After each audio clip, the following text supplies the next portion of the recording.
Welcome back and thank you for staying with us. Let's take on this segment by starting with the Daily Trust newspaper, of course. Major story here is talking about despite 40 billion naira ecological fund, flood ravages states. Experts fear mismanagement of allocations. About 108 billion naira latest disbursement, the largest for some governors. You find this, of course, on page 4. Daily Trust did a breakdown of the ecological fund paid to states in 1 year, that's from June 2023 to May 2024, and boy oh boy, this money is hefty. We will definitely take a dive into that story. Below that, an infography, we have many Maulid celebrants killed in Kaduna road accident. A really sad situation there. Residents panic over earth tremor in Abuja community. We will support Maiduguri flood victims. That's according to President Tinubu. Gunmen attack Anambra police station and kill 2 police officers. These people need to stop. Below the headlines there, we see Senator Barrow receives Kano governor's top aide, Sani Dambo, into APC from the NNPP. Interesting. CBN urged to reduce interest rates as food inflation drops to 37.52%. Concerns as NIPO's reform initiative hits the rock. Now, I cannot wait to dive into that. But these are some of the stories that you would find on the Daily Trust this Tuesday. All right, let's look at the Daily Times newspaper, where it says federal government to create disaster relief fund, says Tinubu. Tinubu pledges federal support to Maiduguri for flood victims. UN announces 6 million naira to support flood victims in Borno. Now we also have the World Trade Organization or Konjo-Iweala to seek second term as DG. Well, there go Nigerians doing great things. Still there, NIMET predicts 3-day thunderstorm rains from Tuesday. They have announced. Are they prepared? Well, those are things we're going to look into. Now, federal government to tap from 7 trillion naira global halal market, and for Edo Guba, Igudalo files 20 billion naira defamation suit against Oshomole. Now we see down at just the really bottom right there, reverse evil actions taken against our members, ASU tells Futo and other varsities. And up there, Nigeria's inflation slows to 31.15% in August amid high food prices. These are the stories you get on the Daily Times newspaper. Moving on to the Vanguard, top of the page is on food prices. Others ease pressure on August inflation rate to 32.15. 75 die in Kaduna accident, Zamfara boat mishap. Flooding, Tinubu announces a disaster relief fund. And the Eid al-Maulud will see fix Nigeria before it's too late, and Khan tells leaders. Major story is on Dangote petrol, the Nigerians to pay 950 naira per litre according to NNPCL. On the sports there, we see Sports Minister commend young talent at the National Youth Games. Bet now Niger Foundation, about 100 undergraduates with scholarship. Okonjo-Iweala to seek second term as the WTO DG. That'll be great. But then these are some of the stories that you find on the Vanguard. All right, now moving on to the Guardian newspaper. Concerns its fuel price hike, weak naira dampen inflation outlook. We see an infograph there looking at the food prices. Rice 95, beans 230,000. Okay, now moving on. Fake Maiduguri flood victims mar relief operations at IDP camps. Still on the front page, MPOX, no plans to impose travel restriction on Africans, says US. On election, Arbore's tenure as LP boss expired in June 2024. INEC insists. Now we also have there on the front page, outdated tech human errors expose Nigeria to 586,310 cyber threats on high. Review inevitable says LSAG as parents kick against 300% hike in model colleges boarding fee. Now this and more are the stories you get on the front page of the Guardian newspaper. All right, quickly we have our reviewer here, Dr. Theophilus Abba, the program director of Daily Trust Foundation, joining us. Good morning, Doctor. Good morning. It's good to have you. Thank you. All right, Doctor, with everything going on, I would want us to start by taking a look at the major story of the Daily Trust, which is how much, fund has gone through more preparation of flood, but then still all of that. We saw yesterday where it made headlines that about 400 billion or million rather was spent through time for management of the Alao Dam in Maiduguri, but then nothing went into it and it caused this disaster. What is your take on how much mismanagement of allocations seem to be going on in our country? Okay, thank you very much. I want to start by saying that from the story on the front page of the Daily Trust, we know that government knows what could go wrong, and that is why you have the ecological fund. Ecological fund, you take 2% of whatever whatever money government is supposed to share every month, 2%, and put in that fund, to deal with things like a disaster, like flood, like some of these things that fire, and all these things that we're talking about, like this flood that occurred now. They're supposed to, this money was put there so as to tackle these issues. So it's not as if government did not know. And government actually dispersed this money. But the major problem we have is actually the management of this fund. And I'll give you an example. There was a governor in Nigeria who went to the Ecological Fund office some years ago, collected, about 100 million, part of the ecological, then it was about 100 million, collected it, put it in a private account. And then this money was moved here, moved there for his own personal use. He took the British police, to detect unusual spending by this governor to now allow EFCC to do an investigation. So we'll now see how government officials, those in power, have been playing with this money.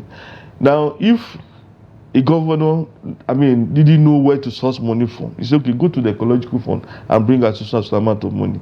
Because if we had used this money over the years, some of the things that we are faced with, it wouldn't happen. Like this dam we're talking about. You voted 400 million over how many years? But the report also said that in the last 6-7 years or so, the defect had been noticed. You understand? That dam had this defect for about 9 years. Now, what happened in 9 years? This same flood that we're experiencing now, something similar to that happened in 1994. It's not like we didn't see it coming. Yeah. We saw it coming. When the dam had issues, we knew that this could happen. And every year, the nightmare to predict that, look, there could be disaster. Then on a monthly basis, you are getting money. If you look at that analysis, I think even Bruno got about 1 billion, almost 2 billion, over in the last 6 months or so. So what has happened? Now you have experts who are supposed to manage, dams, maybe civil engineers or those who are learned in hydrological issues. Now where are they? Were they giving that money to fix the dam? That is the question. If funds were ready to fix the dam, why wouldn't we ask this question? That look, why has it not been fixed? Now, if you need 400 million to fix that dam, if you voted 400 million, which may not be enough, but you're getting billions, over a period of over some years now, what has happened? All right, that's the question people keep asking. Where's the money going and it's not only Maiduguri, because you see, in 2012 we had very serious flood in this country. We didn't do anything. On the 2022, in fact, a place like Lokoja was almost... the part of Lokoja and the other floodings that happened was because of the Lagdo Dam that was released. Yes. But this is because of a dam that is not being maintained properly. Yes. So this is not even a natural problem. It's a problem of poor infrastructure and maintenance. Yes. But moving on away from that now, there's a story that piqued my interest on Guardian News because I think I had an experience with it yesterday. Someone tried to scam me yesterday. Very funny. And we're seeing outdated tech human errors expose Nigeria to 583,310 cyber threats on high. Now, what does this mean for a country that has prioritized technology? We're looking at moving forward, let the economy become digital. Still yet, we're seeing you have to register NIN, you have to register NIN, you have to do NIN, you have to do BVN, all of this plus a voter's card and everything put together. Still yet, the country can't even boast of having data or having proper cybersecurity. What's your thought on this? Now, when you talk about cybercrime, cybercrime really succeed if there is no insider collaboration. Now, if you read a report that by FITC, I think it was a report that came out last week, said that some bank officials, a good number of them, were fingered in fraud in banks. Yeah. Now, there's no way. Nobody can access your data, except somebody who is at the back end of the data gives them that data. Recently, I was traveling with my son, and we had just opened an account for him in a bank. I won't mention the name of the bank. No, he opened an account, we got his ATM, and we were traveling. And then while we were on the way, there was a call, I say, are you so and so? He say, yes, sir. It's okay. I'm speaking from the customer service of so and so bank. We have just you got your ATM. Yes, he say, yes, sir. It's okay. Can you give us the last 4 digits of the just a newly opened account? Yes, he newly opened. I said, can you give us the 4 digits? I said, who is speaking? He said, they are calling from the bank. I say, okay, we went to bank yesterday to say they are calling from you. Why are they calling you? He said, the man said I should bring that. I said, give me the phone. He gave the phone to me. I said, you are very stupid. You are a criminal. You are an idiot. I started insulting him. So he said, what of you? Are you not a criminal? Are you not that kind of a thing?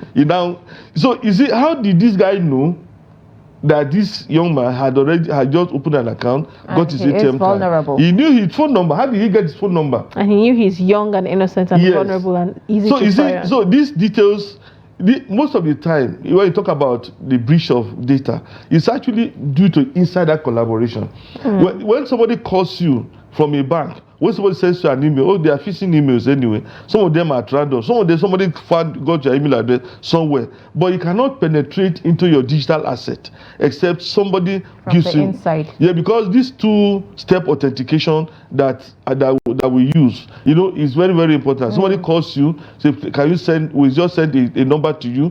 Can you call that number for us? So they need that support. Need to do better. But somebody inside the bank or inside the institution already gave out your details. Yeah. And so we have to hold these people in the bank accountable. Indeed. All right, I wanted to get your take on this back and forth. It was the base of our conversation today. But then oil marketers are saying it makes no sense that the NNPCL are selling prices higher, the one they got from Dangote, than the ones they even imported into the country. What is your take on this controversy?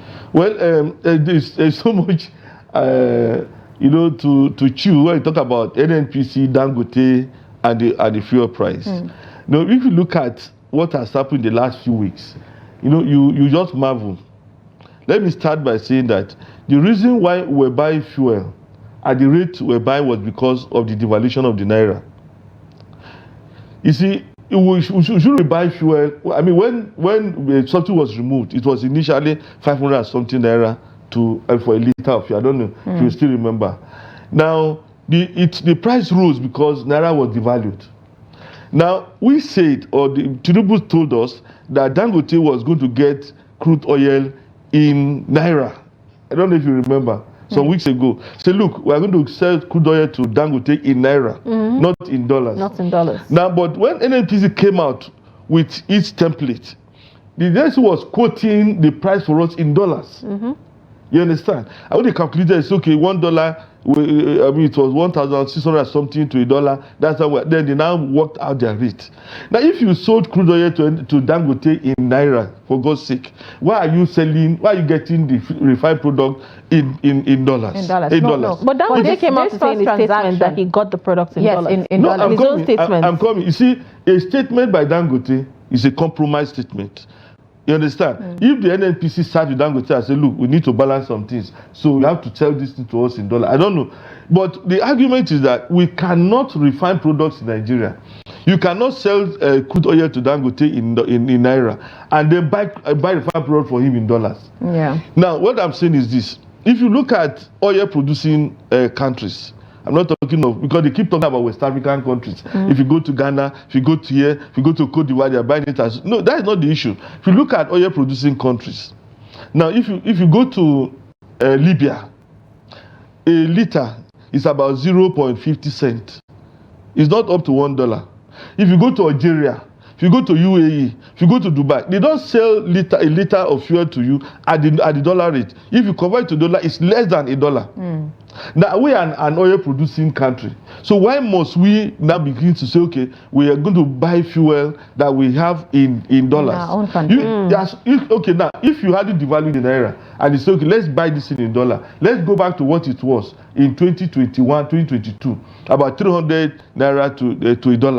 Now if you say, okay, let's go back to that era, then we will not be buying fuel for more than 300 naira per liter. Honestly, doctor, this is something that is really dicey. You know, but the problem is that you devalue the naira and you are punishing us for it. And the naira keeps getting devalued. So because the reason why we had pressure on forest was because of fuel importation. Because 30% of the forest of the dollars that the government got was going into fuel importation. 30%. All right, Doctor, now it's a good thing you said that. So now we see that there's going to be a change. He said that from October 1st, we're going to see a difference. So hopefully we wait and analyze this till October 1st and see how it's going to all play out. Indeed. But quickly, before we go, I wanted to hear your take on this panic on earth shake, especially the earth tremor that we've had yesterday to today in Abuja. I don't know if you're aware of that. Where people in Pape extension, that's Katapia extension, and even Maitama extension complaining that. But actually, it's not new because we've had the earth tremor in those parts of Abuja. I think even in Wuse. But that is really a sign, right? It is a sign that we need to prepare for something. Yeah, not just prepare. You see, in societies where there's constant earthquake or earth tremor, what people do is that they build structures that will withstand it. For instance, if you go to Japan, where you have constant earthquake and all those things, their houses are built in such a way that they withstand. If there's a shake, well, the building can even shake, but maybe glasses break, but then things come to a standstill after some time. So the best thing is to educate the people on how to build houses, because these are natural disasters. There are things that you cannot deal with. Is it that you need more concrete? Is it that you need a better foundation? Is there a level of foundation that you must build? Is there a kind of material that you must use? With our current crisis of building materials and how people are doing. But I think more of education. People need to be educated so that you don't think that this will never happen again. If it has happened once, it happened twice, it can happen again. So what you do as a human being is okay. How do we sure that in case of it comes management? Well, that's good. We hope that NEMA, the necessary stakeholders would get to check on that and see if there is any specific cause that way they can avert that. But thank you so much, Dr. Theophilus Abba, for joining us as usual to dissect the front page. Always a pleasure. Thank you. All right.